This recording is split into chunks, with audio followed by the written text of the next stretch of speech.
Hello friends, दरवेळी मी ज्या काही रेसिपीच्या व्हिडिओज टाकते तर त्या रेसिपी मी घरात करते की ऑर्डरसाठी असतं हे बहुधा सांगायचंच राहून जातं. तर ही आज आपल्याला 2 किलो चिकनची ऑर्डर आहे आणि एक 10-12 भाकऱ्या पण द्यायच्या होत्या. सो मी अशी फोडणी दिलेली आहे. मी जे ऑर्डरचं चिकन असतं ते कसं जास्त क्वांटिटीमध्ये असतं, तर मी ते पहिले हळदीवरच शिजवून घेते आणि मग पूर्ण शिजल्यानंतर मसाला टाकते. पण घरात करताना असं काही करत नाही. घरात करताना आपली क्वांटिटी पण कमी असते, अर्धा फार फार तर 1 किलो.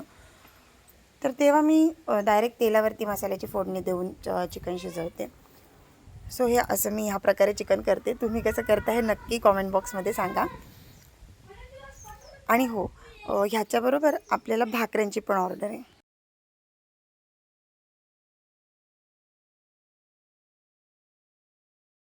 चिकन पूर्णपणे शिजून झालं, मसाल्याचा वास मोडला की मी त्याच्यात वाटण टाकते.